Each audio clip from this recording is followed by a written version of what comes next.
네, 정치 인사들을 모아 속풀이하는 시간입니다. 일타정치 박영식 시사 에디터 이동학 전 민주당 최고위원 나와 계십니다. 안녕하세요. 네, 안녕하세요.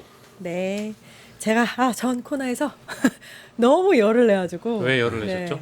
윤석열 때문에요. 윤석열 아침에 그러는 거. 아니 너무 시원하게 또 어디 갔어요? 예? 어디 수영. 수염이요? 네. 수염을 깎은 게 화제가 될 정도라니. 아 그래요? 수영 못 있으셨는데. 알아봤어요. 네. 한 일주일 만에 잘랐더니 다들 좋아하시네요. 매일 놀리는 재미가 있었는데. 항상 저는- 조롱 당하겠습니다. 저는 안 납니다 수염이. 네. 윤석열 관련해서 좀만 더 열을 내보죠. 네. 네. 아, 아직도 이 열이 네, 화가 납니다. 가시지 정말. 않습니다. 네, 화가 나요. 네. 일단 지난번처럼 속옷으로 버티진 않았는데 기사를 보니까 구구절절 엄청난 저항을 했나 봐요. 예. 예, 한 10명 정도의 집행원이라고 해야 될까요? 들어갔고 가서 뭐 팔과 다리를 잡아서 끌어내려고 했는데 격렬히 저항을 한 상황. 좀 자세하게 좀 알려주시죠. 예, 그 시도 과정. 뭐 지금 윤석열 측의 주장이 있는 것이고 이제 특검 쪽에서도 지금 이 관련된 내용을 뭐 일각에서는 바디캠을 공개해야 된다, 뭐 이제 이런 얘기까지 지금 나오고 있는 상황이잖아요. 근데 오늘 뭐 정오 이후에 나왔던 여러 속보들을 좀 종합을 해보면 윤석열 측에서는 뭐 이제 인권을 또 강조하고 또 이 체포영장 집행 시도에 대해서 상당히 이제 과했던 부분들을 언론에게 어필을 했잖아요. 근데 전 여기서 이제 그 좀 궁금했던 부분은 의자를 10여 명이 붙잡고 들려고 하다가 윤석열이 떨어져서 다쳤다라는 게 지금 핵심 아니겠습니까? 예. 근데 제가 잘 이해가 되지 않는 건 일단은 그리고 뭐 하나만 더 사실관계를 짚자면 특검보가 이 체포영장 집행을 또 하기 위해서 기동대에 대한 소환까지 또 스피커폰으로 알렸다. 이제 이런 대목들을 보면서 그러니까 윤석열 측 변호인단은 이야기하고 싶은 것은 이 체포영장 집행이라는 것이 이 65세 노인을 상대로 너무 과하다, 뭐 이런 점을 강조하고 싶은 그쵸. 것 같아요. 예. 그리고 어차피 특검에 출석을 해봐야 이 헌법에 보장되어 있는 진술 거부권을 사용할 텐데 왜 이렇게까지 무리하게 체포영장까지 발부받아서 집행하려고 하느냐, 망신주기다, 이제 이런 뜻 아니겠어요? 이게 지금 제가 설명드린 내용이 대부분 윤석열 측에서 주장하는 내용입니다. 그렇죠. 근데 전 여기서 이제 함정을 발견한 게 일단은 수용자들이 있는 이 수용실에서는 의자를 반입하지를 않아요. 그러니까 의자가 없죠. 네. 없잖아요. 없죠. 그럼 의자는 어떻게 등장한 거냐? 이거는 그러면 본인이 기거하고 있는 수용실에서 대기실로 나왔던 과정이 분명히 존재했다라고 보거든요. 예. 근데 세계일보 단독 보도가 오늘 오전에 있었다가 사라진 보도가 있어요. 변호인 측과 협의를 해서 체포영장에 협조하기로 윤석열 측 변호사가 얘기를 했다라고 세계일보 취재에 따르자면 나왔었거든요. 오보인 줄 알았는데. 근데 그게 오보가 됐죠, 결과적으로. 네, 네. 왜냐하면 체포영장 집행 완료가 되지 못했으니까. 근데 그 보도가 먼저 나왔다가 결국 그렇다면 의자라는 단어가 나오는 순간 저는 변호인 측 쪽에서 세계일보 기자 쪽에는 네. 어느 정도로 협조하기로 했다라는 이야기를 한 걸 보면 수용동에서 대기실까지는 이 피의자가 이제 호송 차량에 탑승하기 전까지 대기실이 있지 않겠습니까? 여기까지는 제 발로 나온 것 같아요. 근데 거기에 이제 의자에서 앉아 있는 핵심적 얘기를 하시네. 앉아 있었던 맞네. 윤석열이 여기에서 사실상의 자해 공갈을 하려고 계획했던 건 아니냐. 왜냐하면 의자가 앉아 있는 상황에서 10명이 이걸 들어붙어 가지고 통째로 옮기려고 하는 것 자체가 일단 어렵고요. 이 약 100kg 가까운 거구가 무게 중심을 당연히 들려고 하면 못 잡지 않겠어요? 예. 10명이 의자를 들려고 하는데 그때 이제 한번 쓰러져 보자 라는 계획을 전 했다라고 보죠. 그러니까 10여 명이라는 인원이 수용동에 있는 피의자를 사지로 누워있을 때 드러내는 것은 사실 어렵지 않은 작업인데 의자에 앉아있는 피의자를 만약에 10여 명이 붙어서 들려고 했을 때 그때 이제 뭔가 일촉즉발의 상황이 있었던 것처럼 꾸며내면 다칠 수도 있을 것이고 조사를 받지 않을 명분도 있을 것이고 체포영장에 불응할 수 있는, 합리적으로 불응할 수 있는 수단이라고 본인들은 생각했던 것 같아요. 예. 그래서 이게 세계일보 보도가 오보로 되긴 했습니다마는 그때 흘러나왔던 내용을 보면 수용동에서 대기실까지 나오는 것은 제 발로 나왔던 건 아니겠는가. 보니까 이해를 딱 해보자면 수영동은 덥잖아요. 그쵸. 접견실로 가면 접견실이나 에어컨 있는 대기실로 곳에서 가면 투쟁이 가능한 거 아닙니까? 아. 야, 이게 자기 친화적인 환경으로 일단 투쟁 환경을 그쪽으로 바꾼 거네요. 왠지 들어보니까. 그런 것 같아요. 그러니까 네. 유리한 장소로 옮겨서 넘어지자 뭐 이제 이런 의자가 식의 필요했을 수도 있고. 자해 공갈을 원했던 건 아니었을까? 뭐 예. 저는 이제 추론을 해봅니다. 왜냐하면 워낙에 네. 구질구질한 일들을 많이 벌였는데 네. 이번에는 속옷은 등장하지 않았지만 또 다른 차원의 작전이 등장한 거 아니었을까? 이렇게 한번 의심을 해보는 겁니다. 그렇죠. 우리가 왜 임기 초에 윤석열 전 대통령이 너무나 어리석다, 친윤들에 둘러싸여가지고 스스로 도대체 국민의 보편적 인식과는 너무나 동떨어진 지금 언행을 하는 거 아니냐라는 의미에서 동화의 제목을 빗대어가지고 벌거벗은 임금님이라는 얘기를 했었어요. 근데 그때는 어찌됐건 이 참모들에 의해서 둘러싸여 있는 그런 어리석은 그거를 그냥 지칭을 했었던 건데 실제로 이렇게 진짜 벌거벗은 임금님이 될 줄은 몰랐잖아요. 근데 예. 그 동화의 내용은 그대로 됐었는데 요번에는 거의 의자왕이 됐다. 이게 의자를 붙잡고 아까 말씀해 주신 대로 10명인데 그 이 10여 명이 그 20대 젊은 청년들이었다 그래요. 이게 힘이 굉장히 좋은 분들로 이렇게 선별을 해가지고 들여보낸 건데 그들이 실패한 거예요. 그러다 보니까 저는 일단은 공권력에 대한 어떤 의지, 그러니까 특검도 비판받을 지점이 있어요. 아니 이렇게까지 자기 이 몸에 털끝 하나 되면 큰일 난다라고 막 소리치고 이러면 예. 공권력이 거기서 위축돼야 되나요? 지난번에 우리 공수처도 이 계엄 이후에 체포하러 들어갔다 관저 체포하러 들어갔다가 실패하고 그냥 나왔었잖아요. 그러니까 이게 국가의 공권력이라고 하는 게 법치주의라고 하는 게 윤석열 앞에서 멈추게 되는 이 사례를 지금 계속 만들면 이 법치 신뢰가 무너지게 돼 있는 거죠. 그런 점에서 윤석열이 했던 그런 행태도 당연히 비판받아야 되지만 왜 이렇게 특검이 힘을 못 쓰는가 네. 여기에 대해서도 저희들이 지금 좀 비판을 좀 해야 될 것 같다는 생각이 듭니다. 그 체포영장 집행 시도 직후에 윤석열은 의무실로 갔대요. 그러니까 예. 허리 통증을 호소하면서 그리고 그쪽 윤석열 측 주장입니다. 네. 그러니까 팔이 빠질 것 같다라는 식으로 아픔을 호소했다라는 거 아닙니까? 아이고야. 할리우드 액션. 그러니까 이게 이제 좀 과하잖아요. 네. 우리가 제가 아까 처음에 뭐 세계일보 보도와의 연관성이나 이런 것들 퍼즐을 좀 맞춰본 이유가 이게 어쨌든 그 수용실에서 나올 때 협조하기로 하고 이제 밖에 접견실이나 대기실까지 나왔다라고 한다면 그때부터는 그냥 제 발로 호송 차량에 탑승하면 되는 거였거든요. 예, 예. 근데 왜 의자에 앉아서 의자왕이 되기를 와. 선택했는가? 이제 그 대목에서는 이런 추론밖에 아까 말씀드렸던 그 추론밖에 못할 것 맞네요. 같고요. 그 추론에 그 힘을 실어주는 근거는 아까 얘기했던 윤석열 측 변호인단이 구구절절하게 65세나 되는 노인이 이런 걸 가지고 아픔을 호소하고 하는데도 불구하고 너무 강력한 어떤 물리력을 사용한 거 아니냐 이제 이런 점을 자꾸 호소를 하면서 부당하다라는 걸 어필하려고 하는 그림 같이 느껴져서 말이 안 네. 돼. 그 67세 집행관들이 가면은 그러면 순순히 잡혀줄 건가요? 지금 이게 연령으로 얘기할 건 아니잖아요. 그러니까요. 본인이 저지른 죄가 예. 있는데 의무실로 간 것은 전 에어컨 찾아간 거라고 봅니다. 네, 끊임없이 에어컨을 찾아 네. 헤매이는 한 마리의 그런 것처럼 한 마리. 아, 저는 이건 너무 좀 심각하다고 봐요. 네. 그리고 이제 사실- 8시가 네네. 영장 집행이었는데 뭐 오늘 오전에 뭐 한겨레가 보도한 대로 9시에 변호사 접견을 또 미리 신청을 잡아놓은 해놨다라는 거죠. 거 예. 아니에요. 그러니까 이런 것들도 박은정 혁신당 의원이 얘기한 것처럼 일정 부분 영장 집행을 좀 지연시키거나 혹은 불응하기 위한 꼼수 아니냐. 그러니까 이게 갖가지 꼼수가 오늘 하루에만 몇 개씩 보이는 거예요. 그러니까 이게 뭐 우리가 상상의 나래를 펴지 않을 수가 없는 것이죠. 그래서 진실을 공개할 수 있는 방법은 결국 바디캠을 오픈하거나 CCTV를 오픈하는 것인데 중요한 건 그것도 이제 피의자 동의가 아마 있어야만 가능할 것이고 국민들의 알 권리 차원에서 구두로 그 상황을 또 특검이 설명한다라고 하면 저번처럼 또 무슨 망신주기 아니냐 또 인권 유린 아니냐 이런 반응이 뻔하게 나오지 않겠습니까?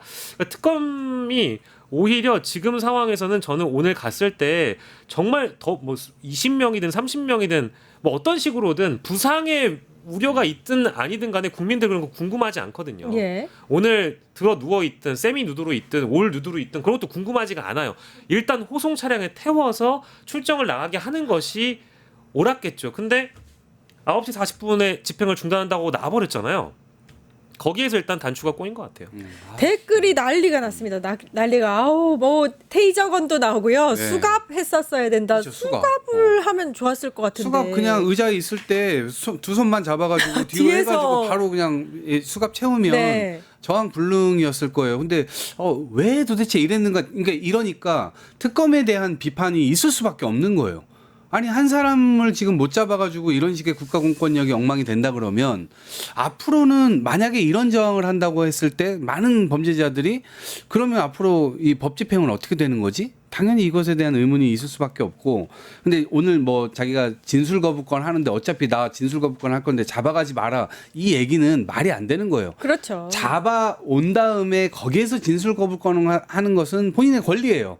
근데 진술 거부권을 할 거니까 잡아가지도 마라고 앞으로 수많은 범죄자들이 그냥 집에서 야 나 어차피 수사기관에 잡아가도 나 아무 소리 안 할 거니까 잡아가지 마라고 하는 얘기랑 똑같은 거잖아요. 그러니까 너무 말도 안 되는 일들이 벌어지고 있고 지금 우리 박영식 에디터가 얘기 잘해 주셨는데 이 바디캠이라든가 이런 거 저는 국회에서 이 특검도 부르고 그다음에 구치소장도 부르고 이렇게 해서 다 불러가지고 도대체 왜 이 범죄자를 못 잡냐 이것에 대해서 따져 묻고 그 관련된 기록이나 이런 것들을 뭐 예를 들면 모자이크 처리를 한다든지 이렇게 해서라도 저는 국민들이 도대체 왜 못 잡는지에 대한 이 불신을 해소시켜줄 필요가 있다 봅니다. 네. 오늘 일단 이제 사실 어제 법무부 장관 정성호 법무부 장관이 서울구치소에 협력 지시해서 좀 강제로라도 구인에 성공시켰으면 한다 이런 그 의견을 제시를 했기 때문에 지시를 한 거죠. 지시를. 저 오늘 성공할 줄 알았어요. 근데 장관의 지시도 먹히지 않았네요. 네, 그러니까 이게 장관이 구치소 쪽에 하물며 특검의 영장 집행에 협조하라고까지 지시를 했는데도 불구하고 이걸 성공하지 못했다라는 거, 집행하지 못했다라는 것은 어찌 보면은 우리 국민들 입장에서는 우리가 이제 누구에게 기대를 해야 되는가 이제 그런 회의감을 좀 들게 하는 장면이라고 볼 수 있고요. 앞서 이제 이동학 전 최고위원께서 말씀 주셨습니다마는 이게 그러니까 그 뭡니까 피의자들이나 피고인들이 앞으로 어떤 형태로든 재판과 수사를 지연하거나 불응하기 위해서 내가 들어눕거나 아니면 억지로라도 이 과도하게 저항을 하면 나는 충분히 우리 사법을 농단할 수 있구나. 이 법 질서를 농단할 수 있구나라는 지금 자신감을 얻게 되는 장면을 오늘 이제 보게 된 거라서 저는 이게 우리 국가의 사법 체계에도 매우 좀 큰 손실이라고 보거든요. 그러면 법무부 장관께서 저는 결자 해지한다는 차원에서 지난주에도 강조했습니다만 이런 식으로 구치소가 움직일 수밖에 없는 거라면 진짜 민중기 특검하고요. 진짜 정성호 법무부 장관이 손잡고 서울구치소라도 직접 가야 할 직접 판입니다. 가야 될 것 같아요. 그러니까 이게 노동부 장관이 기업 현장에 가서 산업재해 줄이겠다라고 지금 현장 행보를 하잖아요. 아니 왜 법무부 장관이 현장 행보를 못 합니까? 지금 적체되어 있는 이런 문제점들을 일거에 해소할 수 있는 것은 정성호 법무부 장관의 팔뚝도 좀 보여주고 허벅지도 좀 보여줘서 강제력과 벌거벗은 장관님이야. 강제력과 어감력이 어떤 것인지도 한번 네. 보여주고 직접 지시를 하면 그만큼 이 체포영장 집행에 우리 법에 위험이 서지 않겠습니까? 근데 오늘도 가만 보면 특검 쪽에서는 노력한다고 뭐 기동대를 소환했네, 뭐 10여 명의 저 교도관들이 투입이 됐네, 뭐 이런 얘기들을 합니다만은 어쨌든 성공을 하지 못했잖아요. 성과로 보여줘야 되고 결과로 보여줘야 되는데 이런 것들을 이뤄내지 못했다라는 것은 이제 앞으로 우리 사법의 큰 위기이기도 하다. 이제 앞으로 피의자들에게 어떻게 설명할 그렇죠. 겁니까?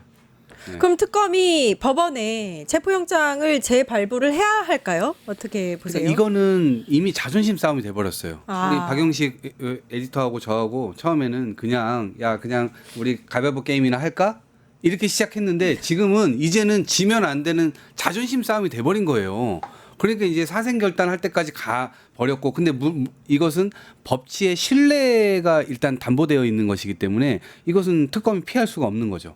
그리고 우리가 형의 집행 및 이 수용자 처우에 관한 법률 100조가 있습니다. 여기에 뭐를 하고 있냐면 이 뭐 자해를 한다거나 만약에 이제 자살 시도를 한다거나 뭐 이랬을 때 강제력을 행사할 수 있게 돼 있어요. 근데 자해나 뭐 자살 뭐 이런 건 아니잖아요. 그러면 5호에 뭐가 있냐면 교도 간의 직무 집행을 방해했을 경우 그 강제력을 할 수 있다 돼 있습니다. 아, 그러면 할 수 있네. 할 수 이미 법이 있는 방해를 한 거예요. 거잖아요. 그리고 그 강제력은 어떻게 해야 되냐? 그 보안 장비가 있습니다. 그 장비가 아까 이 댓글로 막 달아주셨던 이 교도봉이나 가스 분사기, 가스총, 체루탄 이런 건 다 그냥 명시되어 있습니다. 법에. 명시가 되어 있어요? 할 수 있어요. 오. 네. 그러니까 뭐 테이저건 그 다 이하의 내용들인데 이런 것들 다 할 수가 있습니다. 그런데 이것에 이 공권력 자체가 위축돼 가지고 그 경로도 했을 거 아닙니까? 경로하고 진노하고 막 그랬을 텐데 그것에 그냥 뭔가 위축돼서 이렇게 그냥 다시 1시간 반 만에 이거를 중지하고 나왔다는 것이 어찌 보면 이 법치주의조차도 지금 농락당하고 있는 것이 아닌가 네, 그런 생각이 듭니다. 일단 윤석열 측이 굉장히 그 특검이 어떤 브리핑을 하기 전에도 적극적으로 이야기를 했어요.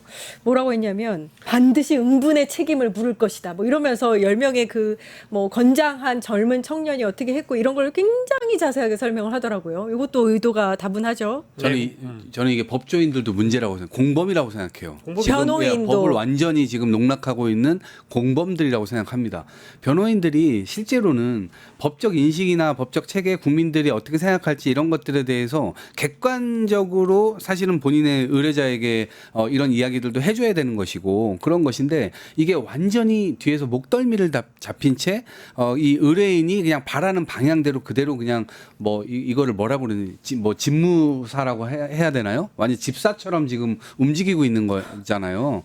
그러니까 저는 이건 대단히 부적절하다고 생각하고 이분들도 법적으로 의율할 수 있는 것들 좀 찾아서 이분들도 저는 일종의 처벌 대상이 되어야 되지 않나 이렇게 생각을 합니다. 네. 윤석열 변호인들이 좀 더 뻔뻔함을 좀 알았으면 좋겠어요. 오늘 기자회견 하는데 진짜 일말의 뻔뻔함이 하나도 없이 오히려 망신주기라고 하면서 특검을 공격을 하더라고요. 이거 법에 따른 응당한 집행 과정이었는데 이거 온 국민이 바라보고 있고 댓글만 봐도 지금 저만큼 흥분한 사람들이 정말 많습니다. 예, 그러니까 저는 오늘 이제 시간이 25분밖에 안 남아서 뭐 6시가 지나면 이제 체포 기한은 만료가 되는 것이고 뭐 몇 가지의 선택지가 있다고 봅니다. 기싸움이 됐다라고 말씀 주셨는데 저는 피의자와의 기싸움, 그러니까 이제 특검과 윤석열 측의 기싸움이나 힘겨루기로 프레임 잡는 것은 언론들도 자주 하긴 하는데 기싸움이 된 지금의 현 상황은 평가는 한다고 하더라도 언론에서 마치 VS 보도 있잖아요. vs 보도는 우리가 좀 판단을 해줄 필요가 있다. 그럴 수 있는 위치가 아니라는 걸 일단 첫 번째 말씀드리고 싶고 두 번째는 그게 있는 것 같아요. 지금 특검의 체포영장이 집행 시도가 두 번째 불발된 거잖아요. 네. 그러면 그렇게 제목을 뽑는 게 뭐 물론 더 섹시하겠죠. 근데 사실은 윤석열의 두 번째 체포영장 집행 불응이에요. 합법적 영장에 불법적으로 불응하고 있는 겁니다. 근데 그런 제목보다 특검 또 실패. 이게 너무 많은 것 같아요. 그러니까 저도 특검과 법무부가 미워요.